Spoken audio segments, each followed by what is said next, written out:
Hello smarties, welcome back to SC educators. NCERT class 10 mathematics की हमारी wonderful series चल रही है 360 डिग्री मैथ्स। और आज हम पहुंच चुके हैं डे 30 पे, यानी आज हमारा आधा ये 360 डिग्री सीरीज कंप्लीट हो जाएगा। कोऑर्डिनेट ज्योमेट्री चैप्टर चल रहा है। दिल से फैसला करो तुम्हें क्या करना है, दिमाग तरकीबें निकाल ही लेगा। यस, ठीक है ना, हमको तो 80 लाना है भाई, हमारा फैसला फिक्स है। पहला question, the distance between the points a cos theta, a sin theta and a sin theta, a cos theta. Okay, ऐसा कुछ दिया, मुझे ऐसा लग रहा है यहाँ पे साइन का कुछ गड़बड़ है क्वेश्चन के हिसाब से। कहीं पे तो मैंने माइनस का साइन देखा था एज पर द क्वेश्चन। एक बार हम यहाँ माइनस लेके देखते हैं, मेरे हिसाब से माइनस आना चाहिए। अब यहाँ पर आइडेंटिटी के हिसाब से क्या होगा, अगर मैं डिस्टेंस फॉर्मूला निकालूं, ये सपोज कर लेता हूँ ए पॉइंट है, ये बी पॉइंट है, और डिस्टेंस फॉर्मूला में लगाऊं ए बी के बीच में, तो अंडर रूट पहले x2 minus x1 whole square. सो यहां पर अगर देखा जाए तो यहाँ पे ये बन जाएगा a sine theta minus a cos theta whole square plus a cos theta, ध्यान से समझना, माइनस और फिर यहां पर भी माइनस है तो plus a sine theta whole square, कुछ ऐसा बन जाएगा, राइट। अब आइडेंटिटी अगर लगाऊं तो मेरा ये कुछ अंदर बन जाना चाहिए, या फिर चाहो तो आप ए स्क्वायर कॉमन ले लो तो भी कोई दिक्कत नहीं है। ए स्क्वायर अगर मैं कॉमन ले लूं, मतलब ए कॉमन निकलेगा, आइडेंटिटी लगा ही देते हैं, कोई कंफ्यूजन नहीं रहेगा। A square sine square theta plus A square cos square theta minus 2 A square sine theta dot cos theta plus, same to same ऐसी ही चीज है, बस क्या फर्क पड़ेगा यहाँ पे, माइनस की जगह प्लस आने वाला है, यानी plus A square cos square theta plus, ये रूट के अंदर ही चल रहा है थोड़ा लंबा सा, A square sine square theta plus 2a square sine theta cos theta. तो ये पूरी चीज रूट में है, ये वाला पार्ट और ये वाला पार्ट कैंसिल हो जाएगा। अब मेरा यहाँ पे ए स्क्वायर साइन थीटा और ए स्क्वायर कॉस थीटा जो है, यहाँ पे ए स्क्वायर कॉमन निकलेगा, ठीक है, ए स्क्वायर कॉमन निकला तो एक जगह बचा sign square theta plus cos square theta, फिर एक और जगह पे अगेन सेम चीज कॉमन निकल रही है, एक और बार ए स्क्वायर कॉमन निकला, अंदर बचा cos square theta plus sign square theta. अब देखो, ये cos square theta sine square theta हमको पता है क्या होता है, 1 होता है। सो यहां पर सिर्फ क्या बचा, अंडर रूट के अंदर A square plus A square, ये वाली चीज बची। So this becomes root 2a square. A square का अगर रूट से मैं बाहर लूं तो सिर्फ a बचेगा, तो आ जाएगा रूट 2a। ए रूट 2 लिखो या रूट 2a लिखो, आगे पीछे मैटर नहीं करता। सो करेक्ट ऑप्शन मेरा ऑप्शन बी होगा, ए रूट 2 या रूट 2a कहो, एक ही बात है। आई होप समझ में आया, बहुत ही इंटरेस्टिंग क्वेश्चन था। यहां पे एक एरर था, यहां माइनस का साइन आएगा, इतना ध्यान रखना बस। Next, if the point P is equidistant from the points, find the values of K। बहुत सिंपल, इक्विडिस्टेंट वाला मैंने पिछले वीडियोस में भी ऑलरेडी आपको बता दिया है किस तरीके से करना होता है, फिक्स रूल है। ऐसे इक्विडिस्टेंट है, आप एक पॉइंट है जिसके कोऑर्डिनेट्स है 4,9 और एक और पॉइंट है B जिसके कोऑर्डिनेट्स है कुछ -9, जिससे ये P वाला पॉइंट इक्विडिस्टेंट है। अब वैल्यू या वैल्यूज, यानी K की 2 वैल्यू भी हो सकती है और सिर्फ एक भी हो सकती है, तो मैं सिंपली डिस्टेंस फॉर्मूले का लॉजिक लगाऊंगा इक्विडिस्टेंट में। कभी भी अगर इक्विडिस्टेंट है तो इन दो का डिस्टेंस इज इक्वल टू इन दो का डिस्टेंस, दोनों साइड में स्क्वायरिंग भी कर देता हूं। अब लगाऊंगा distance formula. So 3 - 4 whole square x2 - x1 whole square -3 - 9 whole square equals to, इधर भी लगाऊंगा डिस्टेंस फॉर्मूला। सो 3 + 9 हो जाएगा होल स्क्वायर, और इधर हो जाएगा ये। अब देखो यहां पर एक छोटी सी चीज है, ध्यान से समझना, ये माइनस ये करता हूं तो मेरा ये बनता है -3 - k होल स्क्वायर। इस ब्रैकेट को खोलने में आपसे गलती होने के चांसेस बहुत ज्यादा है, इसीलिए कभी भी अगर वेरिएबल वाला क्वेश्चन आ जाए ना, वेरिएबल हो और वेरिएबल का साइन पॉजिटिव हो, तो हमेशा वेरिएबल को पहले कंसिडर करना, यानी ये y2 -1 सो +3 होल स्क्वायर, हमेशा ऐसे करना। हाँ, वेरिएबल का साइन अगर नेगेटिव हो तो उसको पीछे ही रहने देना, तो उसको सेकेंड टाइम पे लिखना है अपने को। अब -1 का स्क्वायर 1, -12 का स्क्वायर 144, इधर हो जाएगा 12 का स्क्वायर अगेन 144, ये 144 तो कटेगा ही, प्लस k + 3 का होल स्क्वायर। तो अब देखो, देखा जाए तो 1 = k + 3 का होल स्क्वायर, स्क्वायर रूट लूंगा तो ये बन जाएगा 1 का स्क्वायर रूट 1 ही होता है, लेकिन प्लस माइनस का साइन लेना पड़ेगा, इक्वल्स टू k+3, यानी दो केस k+3 या तो 1 के बराबर और k+3 या तो -1 के बराबर। इस लॉजिक से k की वैल्यू आएगी -2 और इस लॉजिक से k की वैल्यू आएगी -4। सो दो पॉसिबल वैल्यूज जो k की ढूंढनी थी वो हमें मिल चुकी। Very simple. Next, find the positive value of y for which the distance between the points, super easy question again। यहां पर ab की वैल्यू जो है डिस्टेंस फॉर्मूला अगर मैं लगाता हूं वो 10 के बराबर है, और कभी भी अगर डिस्टेंस आपको दे दिया जाए स्क्वायरिंग बोथ द साइड करना ही अपने को। रीजन सिंपल है, क्योंकि डिस्टेंस फॉर्मूला जब मैं लगाऊंगा तो रूट मुझे अब नहीं लगाना पड़ेगा। अब ab के बीच में अगर डिस्टेंस फॉर्मूला लगाना है तो x2 - x1 whole square plus y2 - y1 whole square, यानी y -1 y+1 बन जाएगा।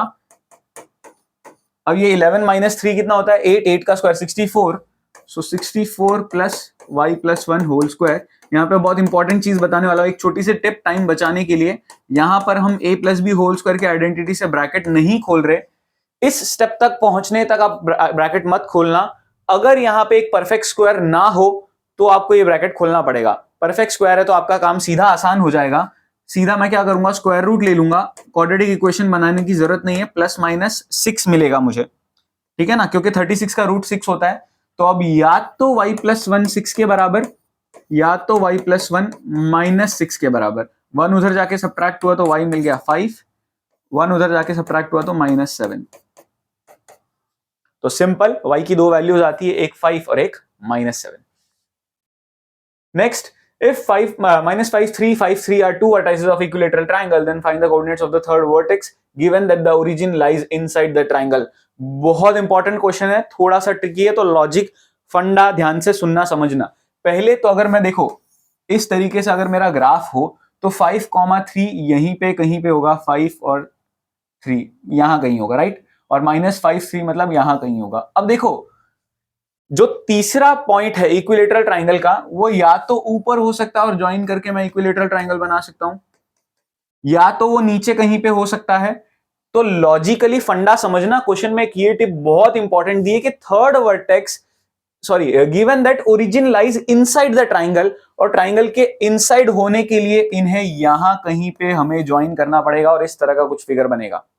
आई होप आपको समझ में आया मैं एग्जैक्टली क्या बताना चाह रहा हूं, कि अगर इस तरीके से मेरा ग्राफ है, दो वर्टाइसेस मेरे यहां कहीं है, और तीसरा मुझे बोला गया है कि जो ओरिजिन है वो ट्राइंगल के इनसाइड है, तो तीसरा नीचे की साइड होगा ना कि ऊपर की साइड, क्योंकि दो दो पॉसिबिलिटी, ऊपर भी हो सकता था नीचे भी हो सकता था। मेरे को काउंट कौन सा करना है, नीचे वाला, तो ही मेरा ओरिजिन अंदर होगा। अगर ऊपर काउंट कर लिया तो ऐसे ट्राइंगल बन जाएगा और ओरिजिन ट्राइंगल के अंदर नहीं रहेगा। तो ये ध्यान से समझना, ये लॉजिक बहुत बहुत इंपॉर्टेंट है। अब मुझे दो कोऑर्डिनेट्स क्या क्या दिए गए हैं, -5,3 और दूसरा एक दिया गया है 5,3। अब यहां पर सपोज कर लेते हैं A है, यहां पर B है और यहां पर C है, ठीक है। तो सबसे पहले तो मैं BC के बीच का डिस्टेंस ढूंढूंगा, डिस्टेंस फॉर्मूला लगा के, √5 - -5, सो ये बन जाएगा 5 + 5 का होल स्क्वायर प्लस 3 - 3 का होल स्क्वायर। सो 5 + 5 10 होता है, 10 का स्क्वायर भी हो रहा है और रूट भी है, सो सिर्फ 10 यूनिट्स मेरा आ जाएगा BC के बीच का डिस्टेंस। अब दूसरी चीज यहां पर x, y ले लेते हैं कोऑर्डिनेट्स, तो मैं कह सकता हूं कि AB = AC। इसका रीजन बहुत सिंपल है, आपको दिया गया इक्विलेटरल ट्राइंगल है तो सारे तीनों साइड्स जो है उनकी लेंथ इक्वल है। अब अगर AB = BC है तो यहां पर मैं डिस्टेंस फॉर्मूला अगेन लगाऊंगा, सो x + 5 होल स्क्वायर ठीक है, plus y - 3 whole square equals to x - 5 whole square plus y - 3 whole square. अब देखो y - 3 whole square, y - 3 whole square दोनों साइड है तो वो कटेगा, ठीक है। दूसरी चीज यहां पर क्या हो जाएगा, ये मैं स्क्वायर रूट लूंगा तो ये x + 5, अच्छा यहां पर मुझे आइडेंटिटी तो लगानी ही पड़ेगी, मैं स्क्वायर रूट नहीं ले सकता। सो x² + 10x + 25 इक्वल्स टू हो जाएगा x² minus 10x plus 25। X square cancel हो जाएगा, 10x इधर आ जाएगा, सो 20x इज इक्वल्स टू 25 इस साइड आएगा तो 0। सो x की वैल्यू मुझे अल्टीमेटली क्या मिली? 0। अब ये बहुत इंपॉर्टेंट पार्ट था, x की वैल्यू तो 0 मिल गई भैया। अब ध्यान से सुनना समझना, इंपॉर्टेंट पार्ट अगेन, मेरा AB का डिस्टेंस कितना होगा जो मेरे BC का डिस्टेंस है। सो मैं लिख सकता हूं देयरफॉर AB इक्वल्स टू कितना? 10 यूनिट्स, बराबर। AB तो 10 यूनिट्स हो गया, तो AB स्क्वायर कितना हो जाएगा मेरा? 100। अब मैं AB के बीच में डिस्टेंस फॉर्मूला लगाता हूं, यानी x plus 5 whole square plus y minus 3 whole square equals to 100। अब देखो x plus 5 whole square, x की वैल्यू मेरी कितनी है? 0, मैंने ढूंढी थी। सो 0 प्लस 5 5 का स्क्वायर 25। कंफ्यूज मत हो ना 25 कहां से आया, x 0 पुट किया है, 0 प्लस 5 5 होता है और 5 का स्क्वायर 25 होता है। अब ये जो 25 है उधर जाके सब्ट्रैक्ट होगा, सो यहां पे y minus 3 whole square equals to 75। हमको ढूंढना क्या था? Find the coordinates of third vertex. सही जा रहे हैं एकदम। सो यहां पर मैं आगे का पार्ट कर रहा हूं, y माइनस 3 क्या हो जाएगा? प्लस माइनस रूट 75, यानी y माइनस 3 की वैल्यू हो जाएगी आपकी प्लस माइनस, इसको मैं लिख सकता हूं 5√3।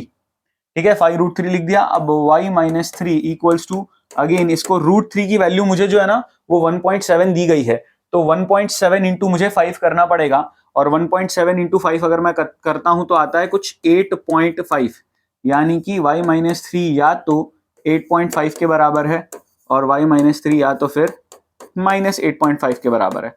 यहां y की वैल्यू मुझे निकल के आती है, माइनस 3 उधर जाएगा तो प्लस 3 बन जाएगा, 8 3 11.5, और यहां मुझे मिलती है माइनस 5.5। कुछ गलती तो नहीं की है ना?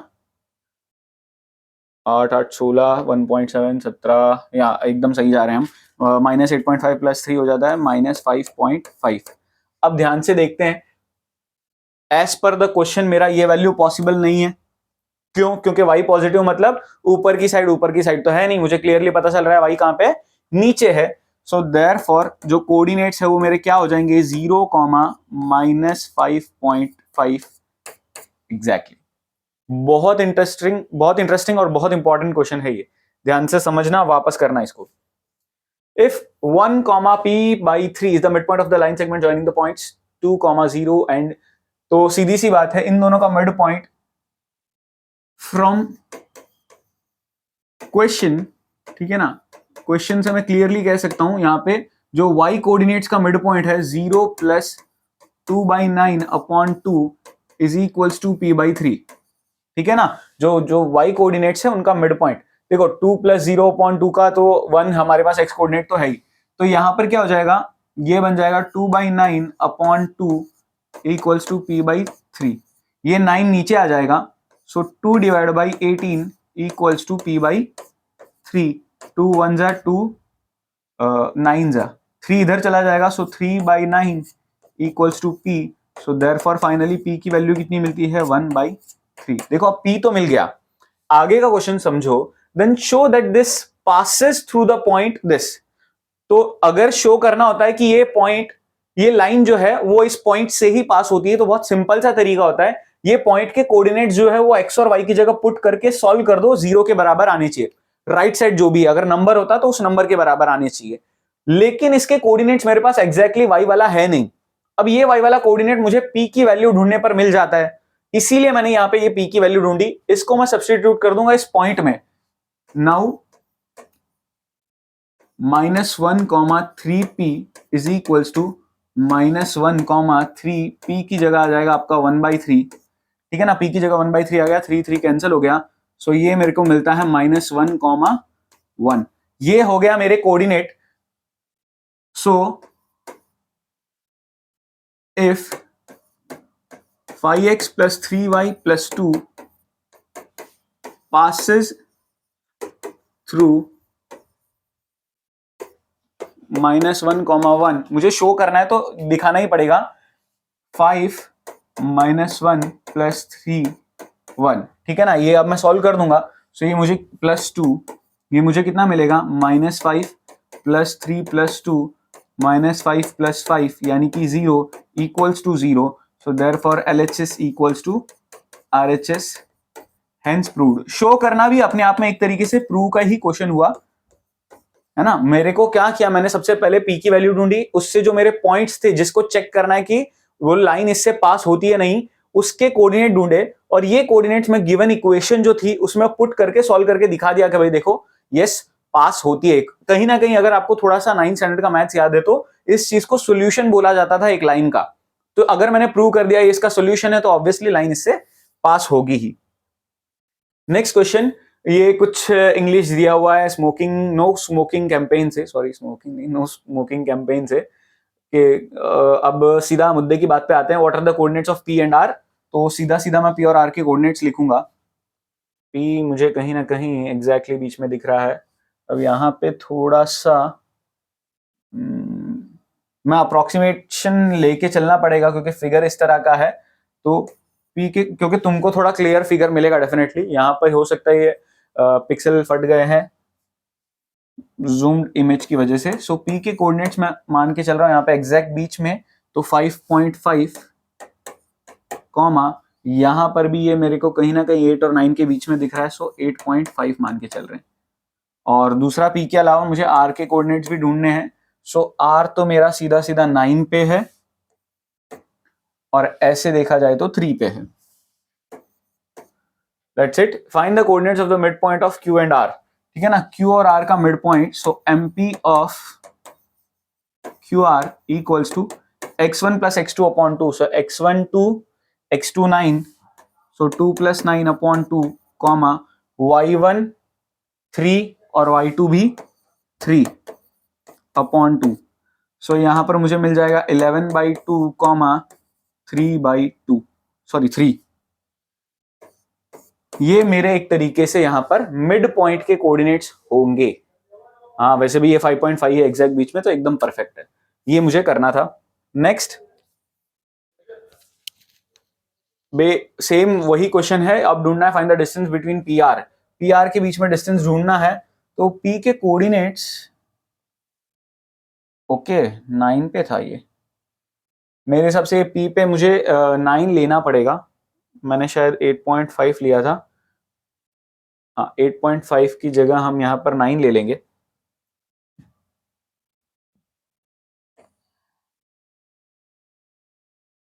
ये मेरा बन जाएगा 9. अब मुझे P और R के बीच का डिस्टेंस ढूंढना है. सो सीधा सीधा डिस्टेंस फॉर्मूला लगाऊंगा मैं. PR equals to √. यहां पर मेरे पास वैल्यूज थी ही. So 9 minus 5.5 whole square plus और R का 3 माइनस 9 होल स्क्वायर.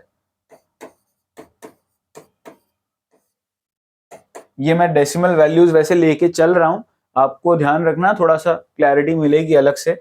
ये मेरा हो जाएगा 3.5 का स्क्वायर होता है 12.25 और ये हो जाएगा 6 का स्क्वायर 36. दोनों का अगर मैं ऐड करता हूं तो ये कहीं ना कहीं बन जाएगा मेरा 36 + 12 इज 48.25 के आसपास. ठीक है, ऐसा कुछ ही मैं छोड़ रहा हूं यहाँ पे. Find the point on X axis which is equidistant from Q and are.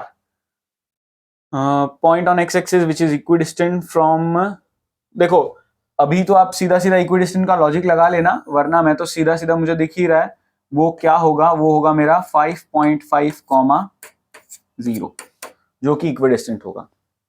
ठीक है, ये वाला पॉइंट ही होगा जो इक्विडिस्टेंट होगा क्योंकि ये क्लियरली मिड पॉइंट पे है. Shown that students shape of triangle. हाँ परफेक्ट है, एकदम इजी सा क्वेश्चन था. So that's it. आज का सेशन भी, आज का वीडियो भी हमारा खत्म होता है. आई होप सब कुछ समझ में आया होगा. हाफ वे हम पहुंच चुके हैं, आधी जर्नी और बाकी है और इंपॉर्टेंट चैप्टर्स भी काफी सारे बाकी है, तो बने रहना. Thank you so much for watching. आज का कोड बताना बाकी, आई नो. सो पहले मैं आज का कोड बता देता हूं. दैट इज आज का कोड क्या रखें,